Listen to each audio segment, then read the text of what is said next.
Good afternoon, everyone. Welcome to this Monday's Wealth Creation Show. And we are going to explore the strategies around sealing the deal.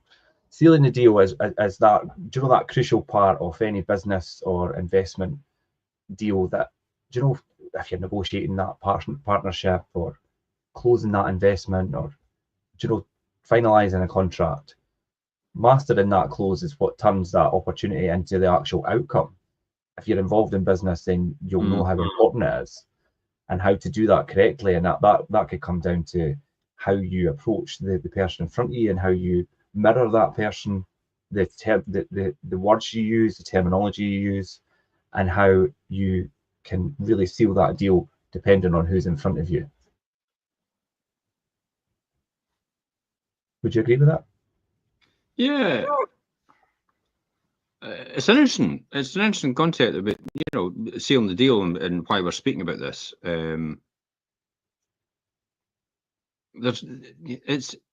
Everybody think it's just a finite thing, but the reality is deals are done all the time. It's a constant evolving thing. How can I explain that? It's you never know where you're going to get that. It's interesting. I can't remember what his name was, but he's quite a successful property investor, extremely successful down in London and stuff like that. And he's been on the Simon Zush's version of Dragon's Den, but for property for property people. And he says to me, it's all he says is it's all about deals. It's all about deals. Give me deals. Just want deals. And it's no language I would use. But I suppose it's you're looking for deals and opportunities all the time. Let's call it opportunities, sealing opportunities, because it's an opportunity to me all the time. That's how I think. I don't really use a word deal. I'm not really sure if I've got a thing about the word deal. Because it's too property investy, if that makes sense.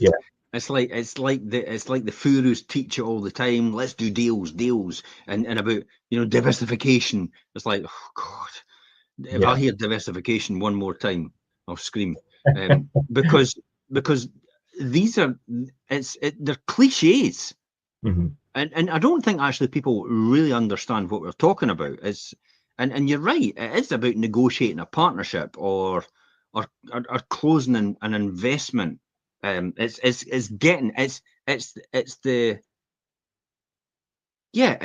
close that you have, not the close as in the close on you. It's closing a door. It's closing the deal. It's getting it right. Are you a good closer? Finalising. It's the mastery involved in that negotiation that you learn in order to be able to seal these deals all the time. And this is what we're going to talk about. How do you seal these deals? How do you get? Especially for a novice, anybody that's novice, it's like you've got to start somewhere. I suppose I started a novice at one point, and I can't remember that point. Everybody has to start somewhere. I actually do now. I do, because I was with the Stirling Enterprise Group, which was actually what they called entrepreneurs, people that wanted to start their own business. And they whisked us away to Stirling University on the Graduate Enterprise Programme. That was it. So we were at college. We'd come out of college because I'd gone back to college and studied accountancy. And we were whisked away for a couple of weeks on Stirling campus in order to come up with our business plans and formulate it, and they would help us through them. And this is the sort of thing they would do. But when I had my business plan and everything, one of the other ones was we had to go out in the community now, and then we had to pitch to people our idea. So I had to phone up people like Forth Ports Authority to get their advert, because I was doing a Fife Employment Gazette, which was equivalent to probably the Scottish Employment Gazette or the UK Employment Gazette when that came out, because it just so happens that came out 6 months after what I did. And I'm kind of thinking, I wonder if my idea came from their idea. Yeah. I wonder if somebody stole that idea and thought, oh, that's a good idea. Let's do that. Probably. But I just didn't think big enough, and I wasn't prepared for that. But it's now like the online portals, like Indeed and everything. Indeed, indeed, that was the start of it, and literally that's probably what could have been. But I don't care. I'm still really wealthy anyway. It makes no difference. In your own right. Yeah. I'm not going to look back and go, "Oh, I wish I'd done it." It's like, no, I'm quite happy where I am. Extremely happy. So I suppose I did a lot of door knocking, cold calling, and sitting in front of people trying to sell advertising space and give them. I remember the guy at Fourth Post Authority said, "That'll never work. That's the biggest lot of shite I've seen." I thought, thanks very much for your vote of confidence. But at that time, I wasn't bold enough to say that because I was just a young lad. I mean, I went to college in 1990, so which is 35 years ago. So I would have been 23. So 23 years old, sitting in front of somebody, it's in charge of a big budget for advertising for Fourth Ports Authority. And I actually went to Havelock Europa, sat with them as well, sat with the Fife Council, sat with Bridget Graphics, who was over in Kirkcaldy. I sat with everybody I could get a hold of, and showed them a concept about what I want. And it was actually, I could produce a specialist Fife magazine which could focus purely on employment, and we could write articles in it as well and help people as well about what to do. 5 top tips for employment. That sounds familiar. Eh? 5 top tips to curb appeal, house, all the rest of it. See where all that came in. Years later, all that expertise and skill that I've done actually benefited me as a result. Yeah, and as well, when you think about the logic, I then came out of that. And then I became an accountant and trained in industry, and then I got involved in network marketing, which more or less was the same thing, but dealing with not with business people now, dealing with the members of the public, getting people, recruiting people, and getting involved in cold calling and saying, "Come around my house, see a business opportunity," and all the rest of it. So these are all what everybody would say was a failure, when in actual fact, I say they were extremely successful for me. Yeah. Because if I hadn't done that, I would never be here, where I am right now. So all these different things, and one of the things we're going to talk about sealing deals is the preparation. And that for me was part of the preparation to where I get to now. Yeah, when we talk about closing or sealing the deal or whatever, do you know, in any business transaction and things, and like preparation is key. And sometimes if you're not prepared, you've probably lost it before you're even in the room. And I think especially when you do what we do, and that's dealing with a lot of different people every day, face to face, you really need to think about the person who's sitting in front of you and what their expectations and their beliefs are. Because if you don't mirror or align with that, they won't then obviously go into business with you because they don't feel like you're the right person. So you need to think about that. Yeah. I'm going to say something quite it's not controversial, but it'll be quite hard hitting for a lot of people that are listening into this or they're watching this. You're exactly where you are right now because of the things that you've done in the past. And your success is a result of all of that as well. So you've not to blame anybody else for where you are. If you're upset with where you are, it's your fault. Yeah, I'm a big believer in you definitely control your own future. If you've not prepared the groundwork and done the failure and the struggle and the pressure that comes with it and the stress that comes with it, and kept going, and the consistency and the discipline, and if you've had to apply, then you don't deserve the success. This is why when people win the lottery, somebody said this the other day actually, this is why when people win the lottery, they end up becoming massive depressants. It's like they can be completely depressed quite a lot. Apparently that's what they say. I'm not really sure. I'm not convinced of that, but I've never won the lottery, so how would I be able to gauge that? But I do know a couple of cases where some people have actually, oh my God, I've just kind of lost the will to live now because I've got all this money. It's like, if I want something, I can just buy it. There's nothing to struggle for anymore. There's no journey to take. What is there? Nothing to struggle there's no for. preparation. There's nothing. There's no failure involved in that because you've got everything. You've got, or what you perceive to be everything. You've got what you perceive to be everything. But again, I'll come back to saying that money is not what it is about. It's the struggle. It's you put more importance. You put more value on what you've achieved because of the struggle that's come before. So if you've no struggle for it, you'll not put much value in it, and that's where the phrase comes from: easy come, easy go. Yeah. Because it's like if you got it easy, you'll probably lose it just as quick. And that would be a fair assumption to make, that, the struggle and then the reward of achieving something through a struggle is what kind of keeps everybody going. I mean, you've not got, when you take that away, it gives them purpose, doesn't it? There's a diamond cannot be formed without being put on, but without being carbon in the beginning and be put under extreme pressure. So if the extreme pressure never happened to the carbon, you would never have a diamond. Think about that. It's like successful people, no matter what field they're in. I'm not talking about money now. I'm talking about just anybody successful. A successful charity fundraiser, a successful, social worker, a successful head of HR, a successful managing director, a successful house person, a housewife, a house husband, or whatever it is. Somebody who's successful at what they are doing in that point in time, a successful runner. They've excelled and they've been the best at what they're doing, no matter what it is. I mean, a lot of people would cringe at the fact that, I'm the best house husband. It's like, if I'm going to be a house husband, I'll be the bloody best at it. And I was actually, because I was a house husband for a lot of years while Elaine worked and I went to college. When you were studying and things. Yeah, I did all the ironing. I did all the cleaning for Elaine coming home, and I did all the cooking for her coming home as well. To make sure everything was done, I was the one that played the support role to Elaine, because Elaine was the one earning the money.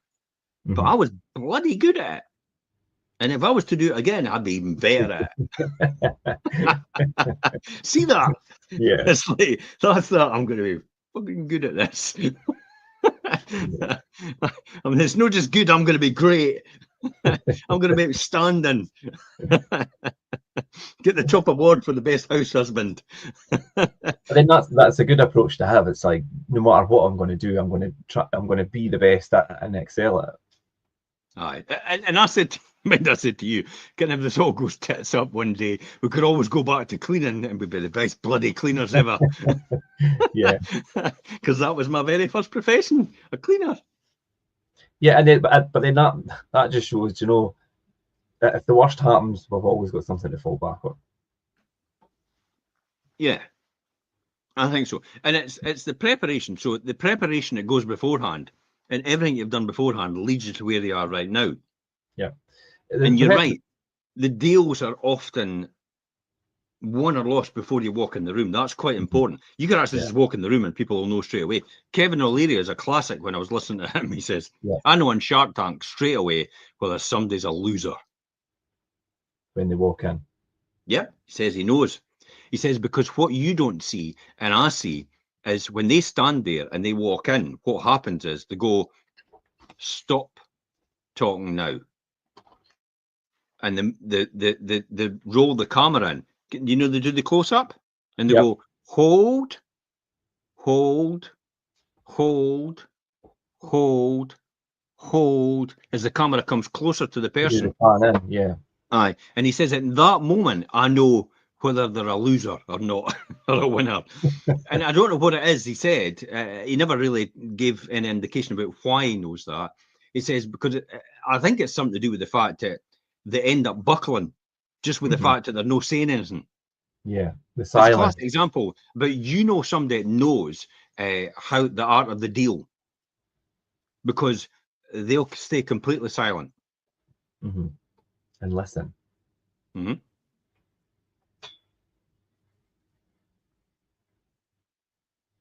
they'll wait for the other person to talk. Yeah. And I've heard the story where there was two guys that actually sat for half an hour and never said a word to each other. Half an hour. Mm-hmm. Because they both knew that the first person to talk was the one that was going to lose in that deal.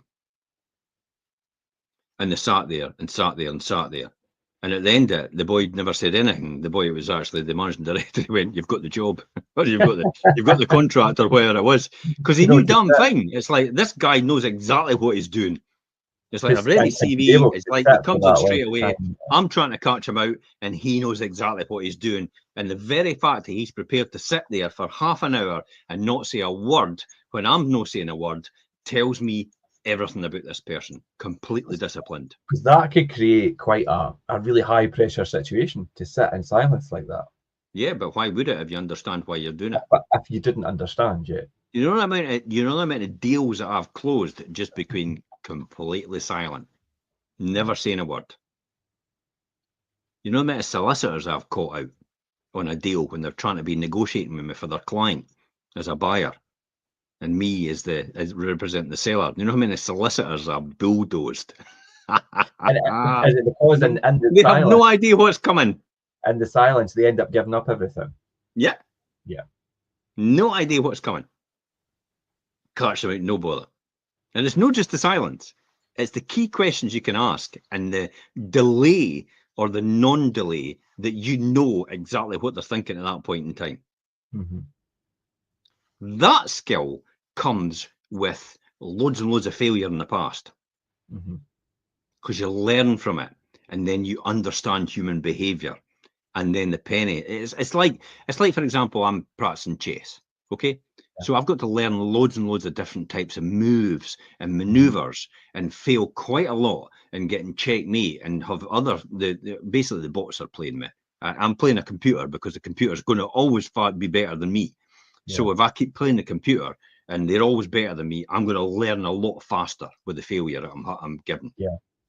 Makes sense. So it's all the failure that you're getting beforehand.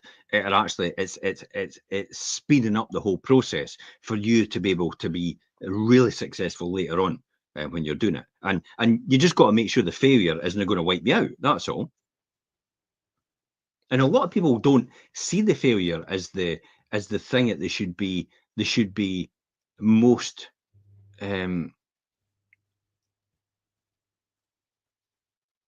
what's the word? Most enthused about, and the fact that I've failed. Yeah, I failed. It's like they do. Failed. Just found out a way not to do it. I failed. Failed. It's like, okay, well, let's not do that again. Yeah. We've learned a lesson, and for the next, because I'm only 23-year-old, for the next, 77 years, because 100 years old usually. For the next 77 years, I'll know never to do that again. Yeah. So how many times is that going to benefit me, that failure I've just learned there and now in the next 77 years of my life? Lots of times. Exactly what I told you about the failure that happened in the past that I'm now using now. Because it's benefited me, and what I've learned in the past that I'm using now, and the skill and expertise. That's why I rose from a training accountant to a financial director, and I mattered just a few years. Yeah. From just coming in as a complete novice, just like boom, straight to financial director, because of everything I learned in the past and the failure I was going through at that time with the other business ventures I was getting involved in, and the other opportunities I was getting involved in. That was my success, not my failure. And everything I've learned there has actually still stayed with me, and therefore, and everything I learned there is coming on here now.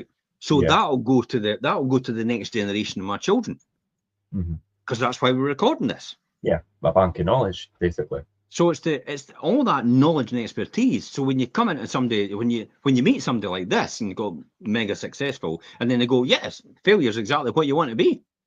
Sorry, I've never heard anybody say that before. It's like, my dad always taught me you've got to be a success at everything. It's like, no, you've got to fail. You've got to understand what it feels like to fail. What it feels like, and then go. Feel like that's quite alien. And then go, fuck it, and then pick yourself back up and go, let's get on with it again. For the afternoon show, but anyway. All right. But that's it. But that's the type. That's how people do think. Because the reason I've swore like that is because to put the main emphasis on the fact that that's how you've got to look at it. And as we talk about failures and learning from them, and like we're talking about listening and like actively listening, and this is something I've learned over the years, because I mean I do like to sometimes when I'm in a position where I'm trying to close and with a client, I sometimes feel myself talking a lot. I have in the past. I've learned from this though. Do you know when people do this and they just pitch, and you can see it in people's face? They're like, right over my head. You've lost me now, and you lose the business. Mm-hmm. Whereas if you actually listen and let them speak and let them tell you what they're thinking and what their expectation is, then you could really build up a better rapport, and that's how you close a lot better, rather than just you rattling off and it just goes right over their head. I've done it in the past, and I've learned from that. Mm-hmm. And you hear all the signals that say, "Yep, I'm wanting to use you," and the first words out of your mouth are, "We'll just get paperwork done."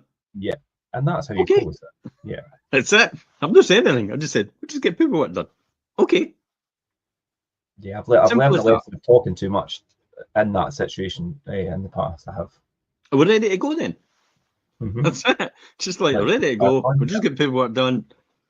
And especially as well, and I think when it comes to property and especially lettings and things, sometimes you get people sitting in front of you, and I wrote back to you actually the other day because we were sharing videos, and it was about speaking to people and solving their problem. And I'd done this on the phone with a lady that she had a lot of pain receptors with the current let that she's got, and the people that were looking after it. And I basically solved it on the phone with her. I'm going out to see her, and we've basically agreed I'm taking this on, because I had that conversation and I listened to what her problem was and addressed it before I've even actually met the woman in person. Yeah. Although she did say, "I recognise you from YouTube." So, and that's a huge benefit, isn't it? Because people get to know you before you walk in the door. Yes. That's the key here. When you understand what a person's like, because you can't fake it after a while. Mm-hmm. It's like the Big Brother thing. It's like the cameras are on you, but you can't you can't fake the same person every single week. No. You can't fake yourself in a video every single time. It's literally impossible, or people will know straight away that you're a fake. Yeah. So they get to know you. They get to know who you are, and most people will then you do business well go. They're just like me. They're just like, I like that guy. He's just like me. So I'm not going to appeal to everybody. You know, I always say to everybody, I always say to people about me, I'm a bit like Marmite. You either love me or you hate me. Yeah. But I think that's like everybody. Everybody's like Marmite. Everybody is, yeah. Everybody. That's applicable, that statement, to everybody. Because we've all got somebody we don't really like. I mean, they're maybe a nice person, but we just don't like who they are or what they do. We don't like what they do. Yeah. We don't dislike the person, but we don't like what they do. We don't like the act of what they're doing, but we do like the person, if that makes sense. Mm-hmm. Yeah, and a lot of people will maybe try and go out there and try and win everybody around to their way of thinking, when you need to realize you'll never do that. They're not going to win everybody. No. If you're an all-rounder, you will appeal to no one. Mm-hmm.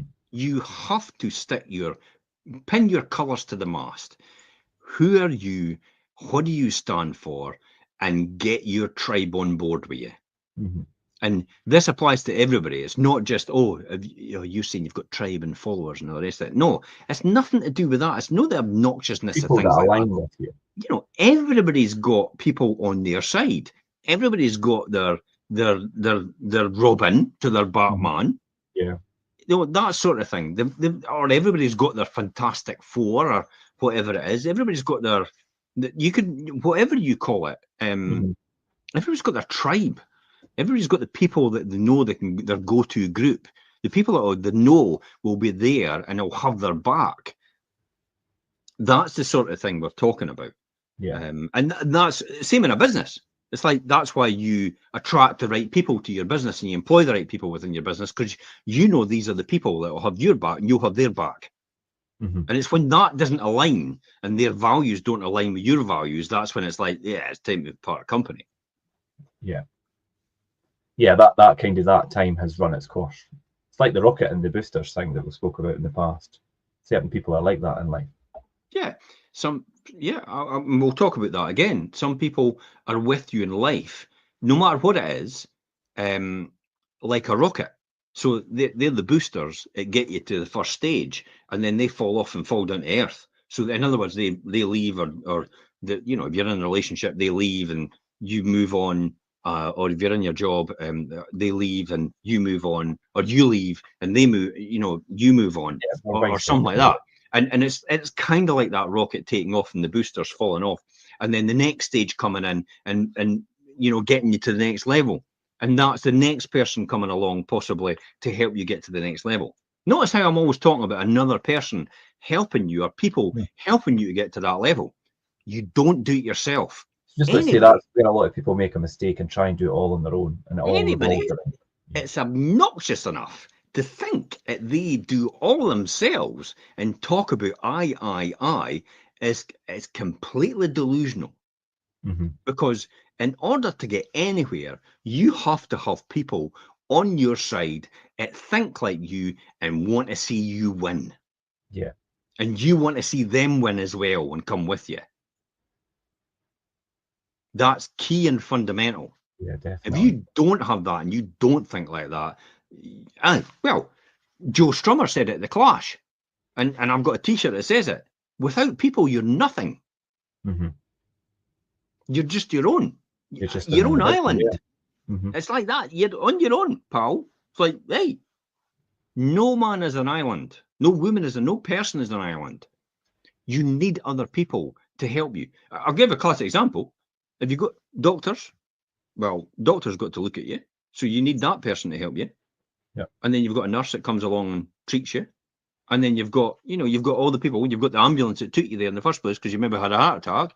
You've got the people that bust you in the door. You've got the paramedics that keep you alive. It's like, you can't do anything on your own. You need other people. What about the shops? You go for your food at the shop. How did it get there? It doesn't magically appear on the shelf.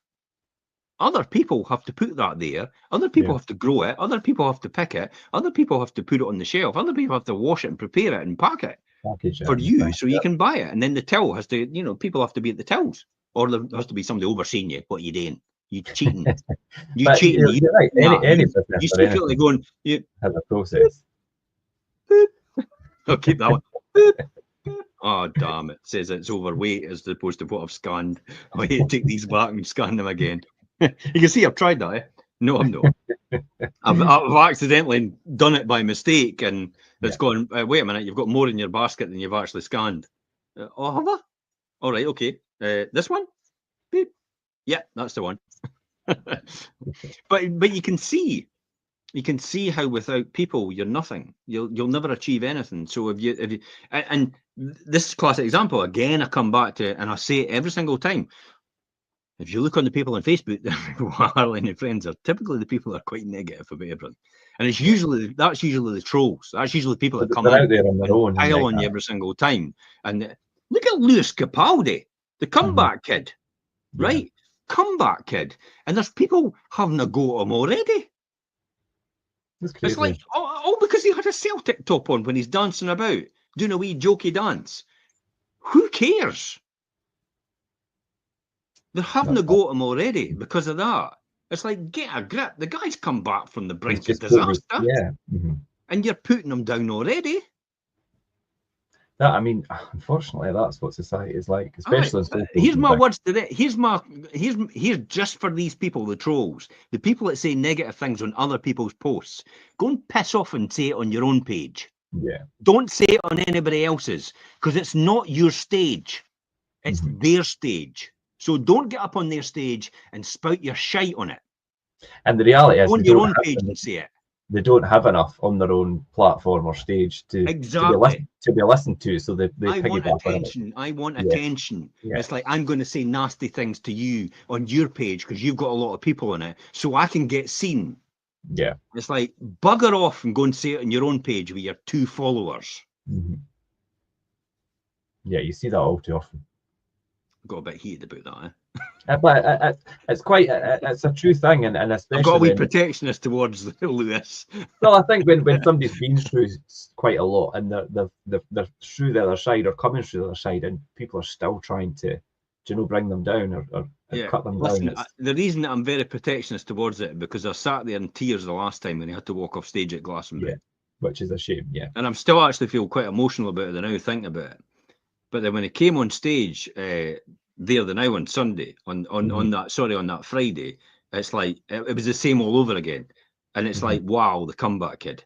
2 years later, he's back on stage, he's back on track, and a better mindset. And there's other people trying to knock him down already. Yeah, it's like it's shocking, absolutely shocking. It just says a lot for the character that they are, the person that they are. Yeah. Anyway, let's talk about it. We've gone through preparation. We've gone through listening actively to sealing the deal, creating clarity. Timing is probably everything. Now, I'll tell you a good example of timing. When I found out somebody was like offloading their portfolio, I was like, okay, right place, right time. I am now prepared. I have listened actively. And I know exactly where this person's number is. And I drove around the corner because I knew it was on a billboard somewhere I'd seen years ago, and it was still there. I phoned them up and I goes, I hear you're maybe offloading your portfolio. How come? Yeah.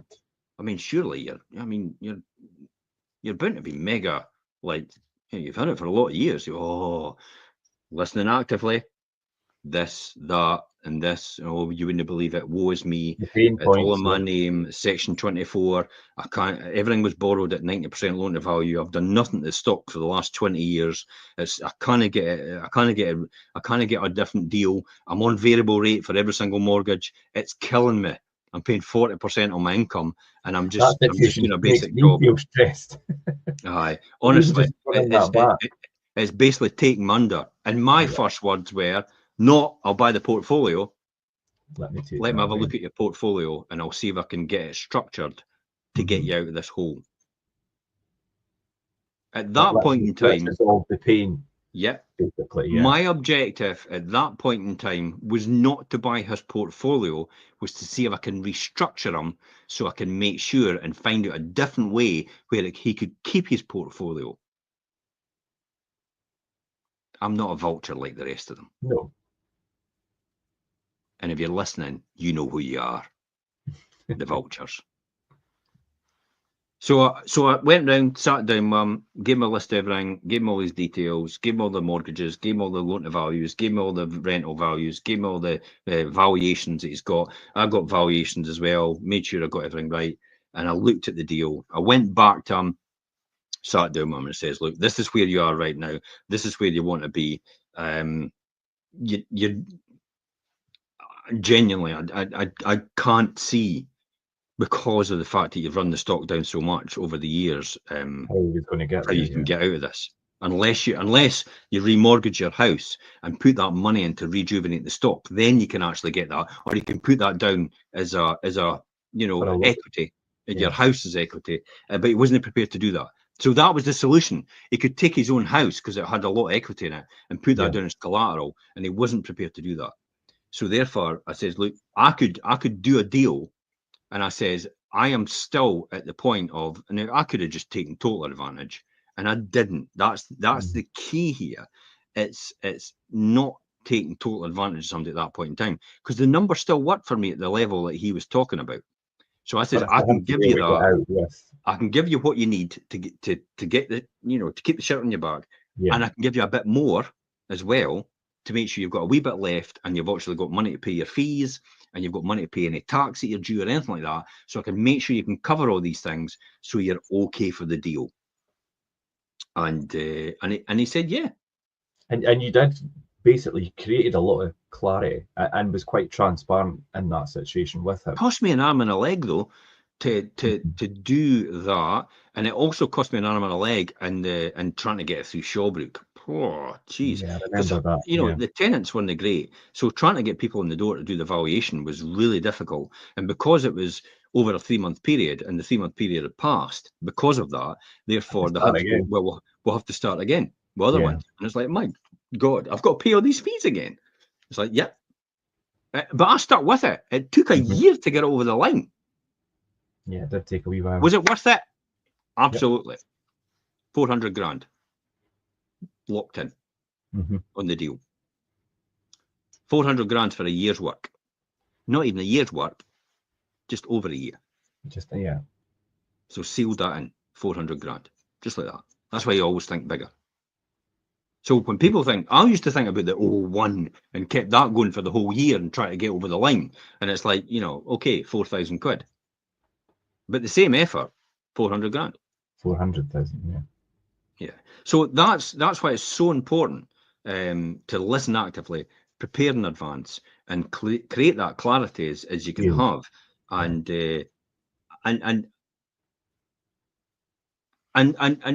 bond that relationship with the other party. Mm-hmm. And it's like, we're on the same page here. I'm fighting in your corner for you at this point in time. This is why estate agency, this is why it's like, God, everybody I go out to just wants me to list their property. Mm-hmm. And it's because I've not got any intention of selling their house.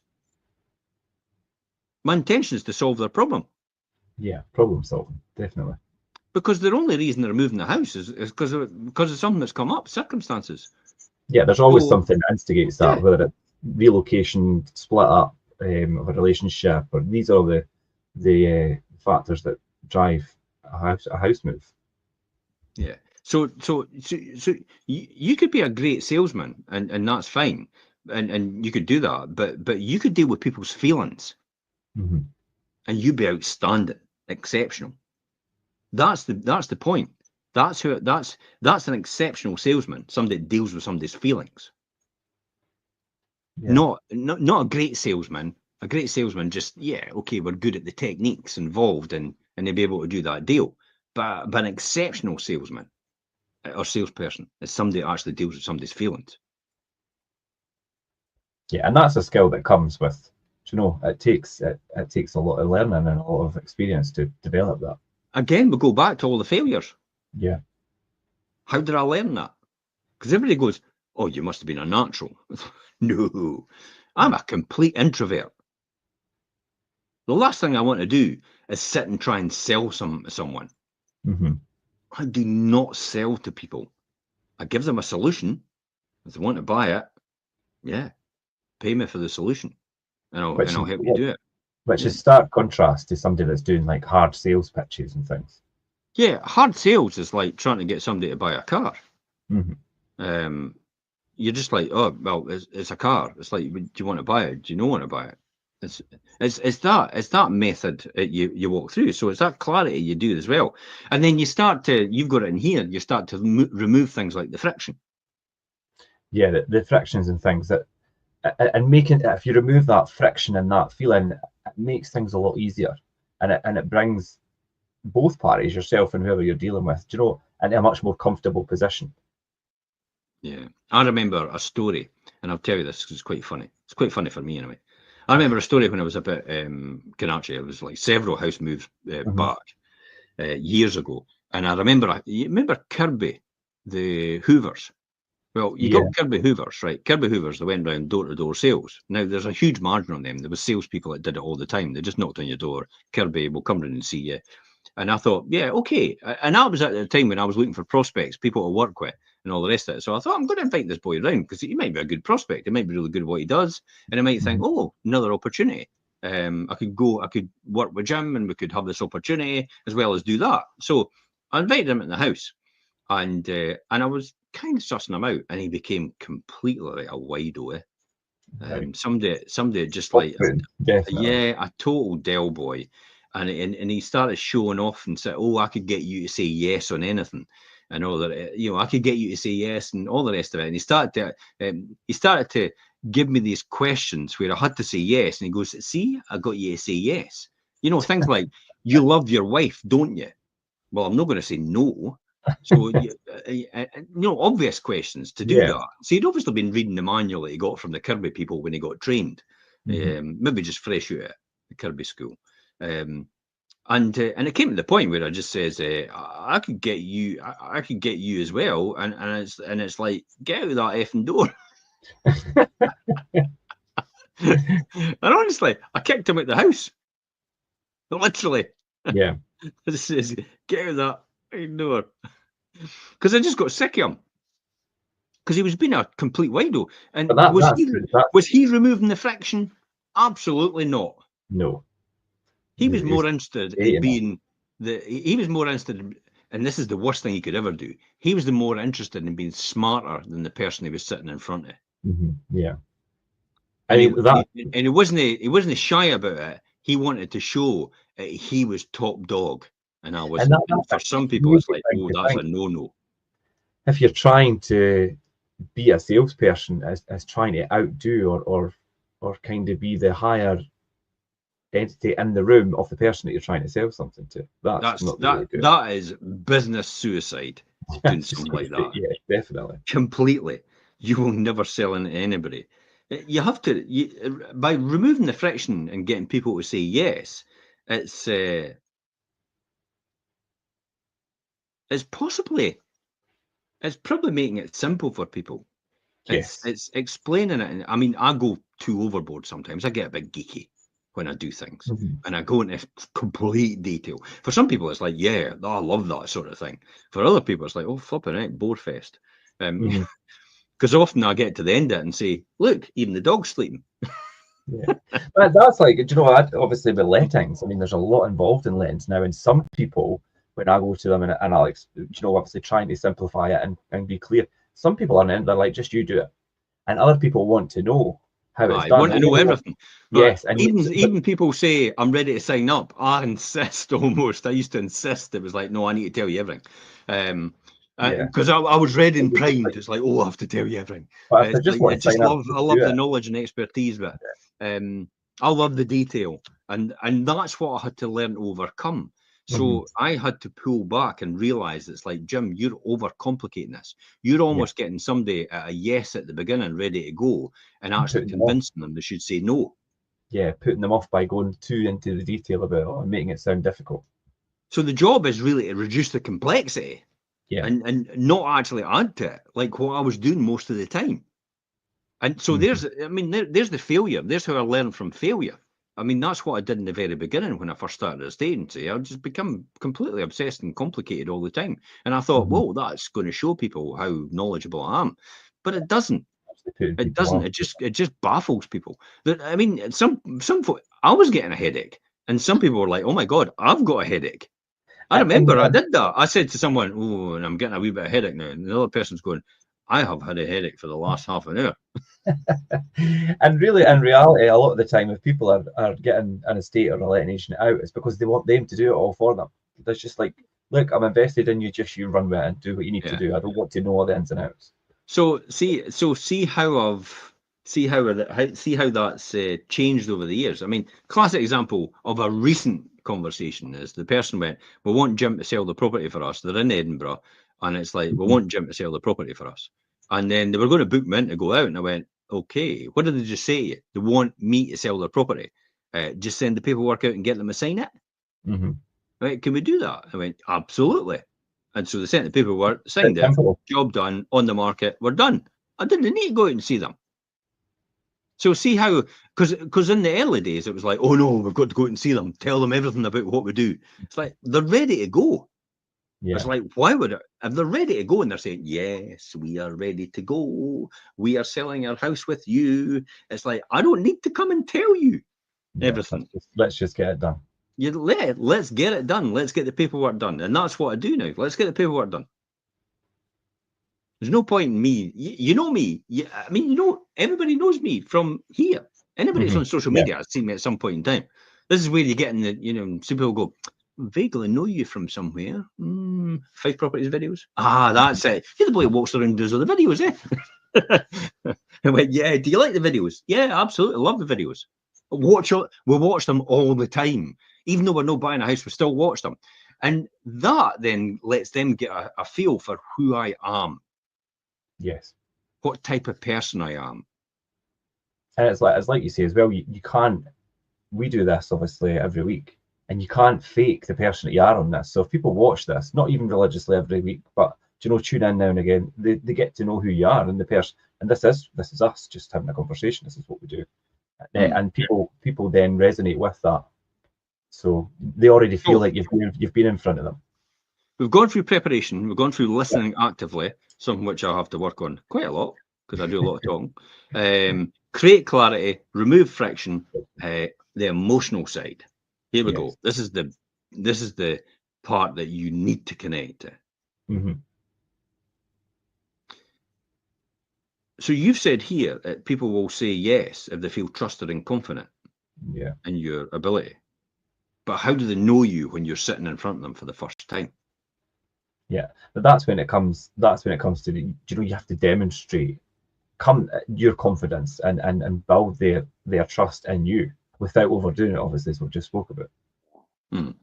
It's the follow-up, it's the conversations, it's the becoming aligned with who they are. And that's where it becomes with a good salesman, a great salesman, and an outstanding, exceptional salesman. And one deals with each bit in its entirety. But you build that, you work on the emotional side, and the reason that you work on that is because that's what builds the trust. Mm-hmm. That's why people feel trustful in you, and that's why they feel confident about your ability, because you've connected on an emotional level with them. And I don't mean an emotional level deceitfully. I mean, you've connected at an emotional level because you understand them. Or Mm-hmm. if you've not been through what they're going through, could be a divorce, could be a separation, anything like that. It could be death. If you understand or empathize with them, and you have an understanding for them, then there's a strong bond of connection there, without them realizing it, or they maybe do realize it and you realize it and go, yeah, okay, let's get this done. It's like, I'm on your side. I'm there to fight for you on your behalf, and I'm there to do anything I can to get the job done for you and get the right price for you and get you moving on to your next where you want to go next in your life and your journey. That's the reason why I've always had the tagline, and then we've always said it, is helping you manage life as it happens. Yeah. And if you're sat in front of somebody and they feel like you have got a hidden agenda, or you're just there for the sale, or you make them feel like just another number, you're never going to win business or win somebody over that way. Well, you'll win them maybe once, but once bitten, twice shy. Yeah. Because then they'll realize the real type of person are with your follow through, won't they? So your follow through will give it away. And I've seen that loads and loads of times with other estate agents, especially, where they've used them once and then they've gone, God, I wish I'd picked you. It's like, I wish I'd picked you. Now they've maybe sold their house, but they still say, I wish I'd picked you. That is the ultimate accolade. Yeah. I wish I had picked you. Because they realise now that, Because they'll tell everyone else. And you have now created a loyal fan. A fan who is brand insistent. That you cannot buy. You have to earn that. Brand insistence, is a thing to achieve. You have to earn that type of emotional connection and that type of respect from a customer. You have to earn that. You have to put blood, sweat, and tears into that. You have to have a strong connection with that person. And that's a customer for life and possibly for generations to come. Because your ethos flows throughout your company, and the people that you bring on board over the years will strengthen that, or they might dilute it, and then therefore you might lose that customer eventually. But hopefully, in our case, it will be strengthen it. So therefore, when you eventually retire or pop your clogs, are no involved anymore, then the next generation of estate agents and letting agents take that forward. And you're in. This is the Japanese thing. It's like, we're not just here till we're here. We're here for 100 years. Yeah. In 100 years' time, we will still be here when most businesses will be gone. I mean, do we think Google will still be here in 100 years' time? Might be somebody else. Do we think Meta? Do we think Facebook? That'll be something else, yeah. Yeah. Look what everything's. Look, Frenzy United gone. Look at all these different places gone. Polaroid gone. Kodak gone. Timex gone. All these businesses that were really successful when they first started, gone. Businesses that have been around for 200 years, gone. Because they didn't evolve and adapt and change, and they didn't connect with their customers, so they had no loyalty. That's probably key here. Yeah. Yeah, the emotional side of things is so important. And I think like that transparency and honesty when you're speaking to people should really come through. I've had that recently, actually, someday, and it was quite, it kind of made me think, you're a very honest person. And I thought, oh, I've never had anybody actually say that to me, but it's just obviously the way I come across, because they've probably had a lot of salespeople or whatever in front of them that just spun them whatever to try and get business, rather than sit and actually have a conversation with them. We've all had that. I had a guy that sat in front of me and blooming mirrored me all the way through, and obviously done his research that well that I thought, this guy's just like a younger version of me. Mm-hmm. And then when he actually started with us and went through everything, he's like, this guy's bullshit. Mm-hmm.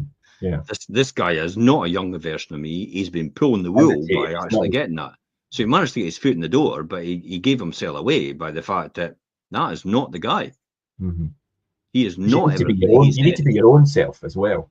You can't completely replicate somebody. So yeah, and that's what. So it will catch up with you, especially if you're deceitful and actually and closing that deal. Mm-hmm. So this is all about mastering the art of the close. Yep. I mean, what?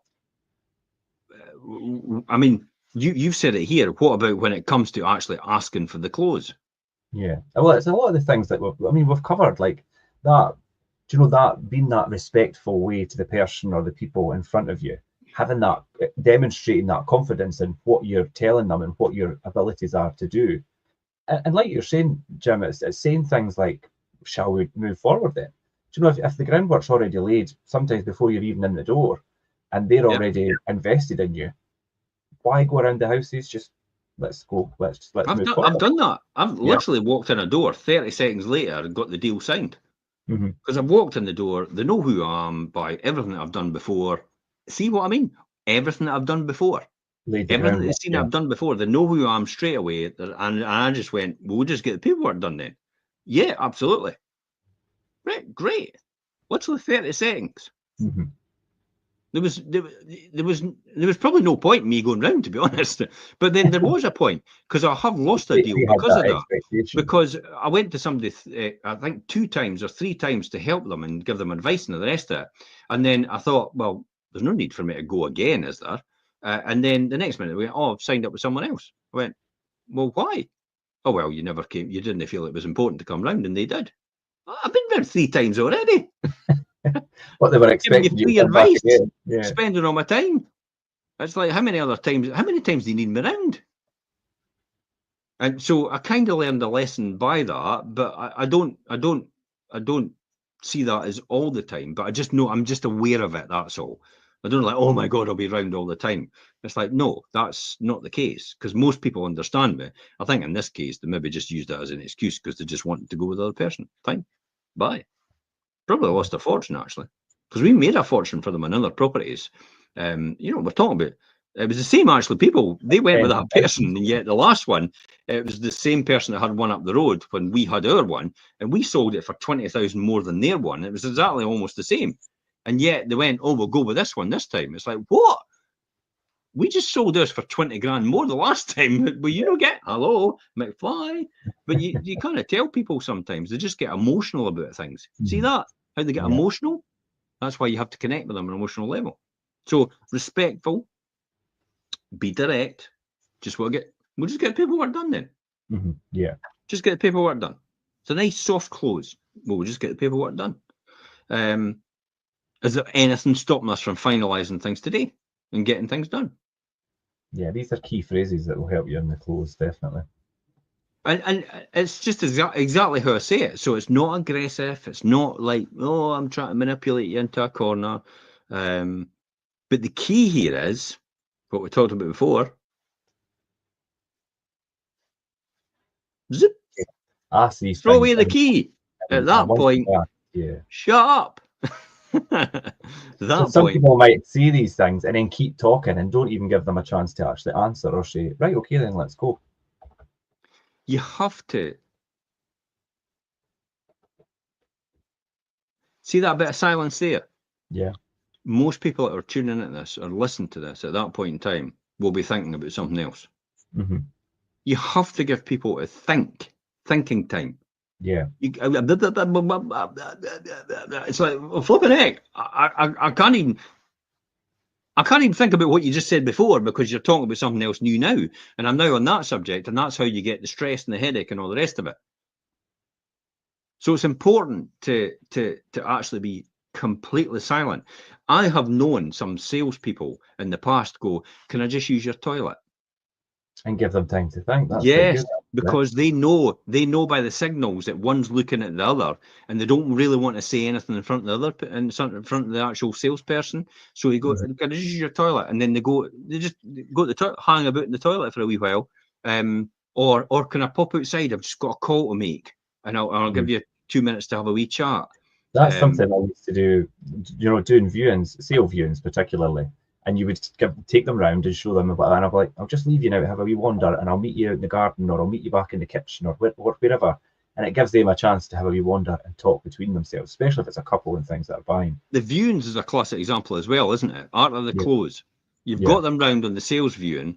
They're all the way around. They've answered all the questions. You've answered all the questions. You're going, and then you just lean against the side of the door, fold your arms, and go, "So what's your thoughts then?" Mm-hmm. And then you go silent, and it all comes out. Yeah. And the deal's done. There and then.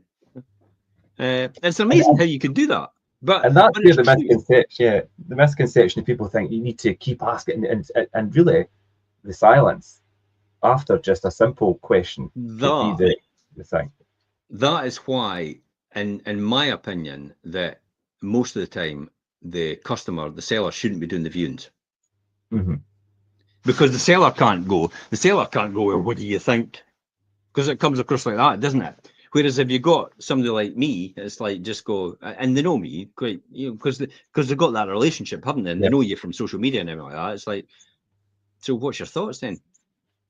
And it is genuine. It's like, I just want to know their thoughts. So what's your thoughts on this one? Do you think this is right for you? Do you think this is, and it's that sort of approach.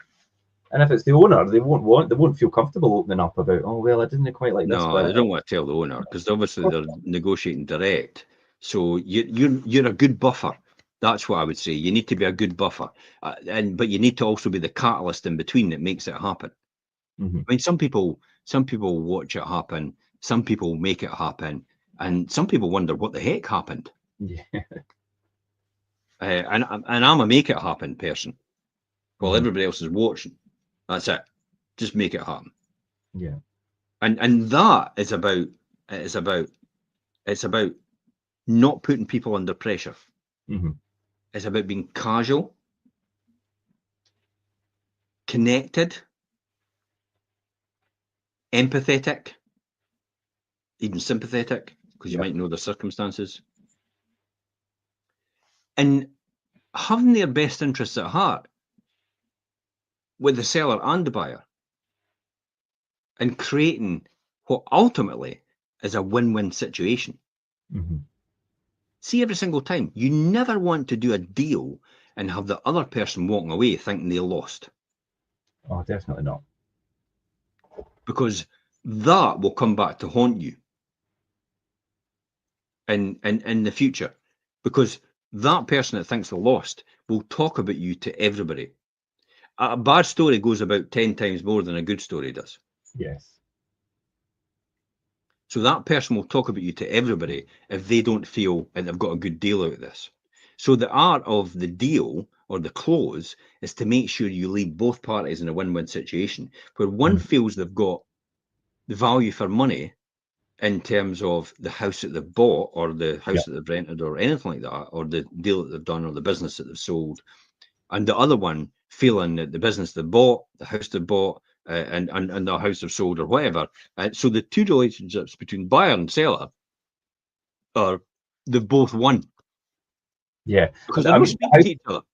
That's the key. House is a good example of that, because if you've got a buyer who thinks they've overpaid, and the seller, or maybe the seller thinks that they've accepted an offer that's too low, if you've got it'll fall through. It's not a successful close. No, it'll fall through further down the road. Not negotiating. I can guarantee you that. If they think they've overpaid, the buyer will go and buy another house and say, "Look, I'm just going to withdraw from that one." If the other one says that, the seller thinks they've underestimated they've got less than what they've got. Less, yeah. They'll eventually say, look, we want to still keep doing viewings, or they'll be really annoyed about it. And so you don't. The last thing you want to do is cajole anybody into an answer that they don't want to make, or a decision they don't want to make. So it's about naturally taking someone in any deal, taking someone down the path that you think, based on what the conversation's got, how the conversation's gone, about what their expectations are, and taking them down that path to a conclusion, like a sales funnel, out to the end, to get a win-win situation out of it. Yeah. Yeah, you're absolutely right. I mean, the thing is, it's not just about getting a yes. It's about building that kind of agreement that's actually going to last, like the sales, that's not going to fall through because you've not. Customer for life. Yeah. A customer for generations. Mm-hmm. Because they've got the young kids and they grow up, and you're still in that business in 10 to 15 years' time, they'll be coming to you as well. And if you've got a business that's going to be relevant to the end of time, basically. I want to deal with that. That's the type of business I want. I don't want to deal with new people every single time. I just want to deal with people that do business with me and get me and understand that I've got their best interests at heart every single time. Every single time, the seller's interests are always my primary interests. However, the buyer is ultimately as well, my interest as well, because the buyer has to feel they've got a win-win situation, as a win out of this as well, and feel they've got the value for money, and not feel that they've just been more or less conned into, yeah, and overpaid. So again, the buyer. So it's about being skillfully able to find the buyer's level where they know that's the price they're willing to pay. Because hey, let's be honest, we all do it. Every buyer goes in with, let's see if we can lowball it. Yeah. Or let's see if we can, oh my God, I really need it. And then they go and pay a huge amount of money because they really want the property. And then in hindsight, they think, oh my God, I've paid far too much. You do not want that, because that'll fall through. Yeah. And the thing you say about, you build these customers for life, and especially in a business like, obviously, we've got with property, it'll go through the generations. You build that, like you said, brand consistency, not just brand loyalty. And once you build up that to a certain level, it will save you so much time as well, because you're not continually trying to win new business, because you'll get the repeat business from all these clients. Most of our business comes in repeat.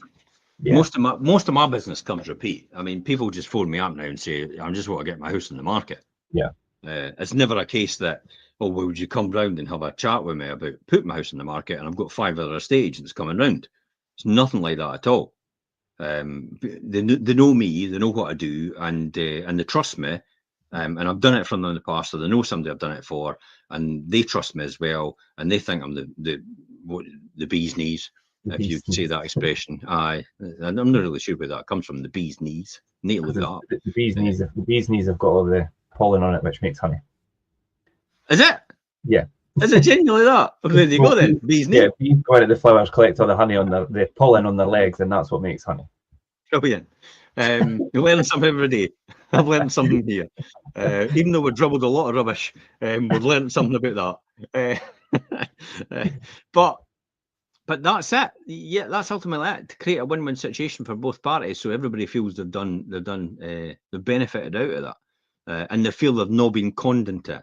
And that's the last thing. You'll never last long in a state agency or any business if people feel you've been conned, and that's why a lot of these businesses are no longer here. Yeah, and yeah, we'll round up. And this show today was entitled "Sealing the Deal," and as you say, Jim, the deal's probably not the right word. It's probably the opportunity to, look how you could actually close with someone where they are feeling satisfied and trusted in you, and everybody leaves with a deal that they're happy with. Definitely. And there's definitely a lot of good techniques to do that, and to do it honestly with a lot of empathy and respect for people as well.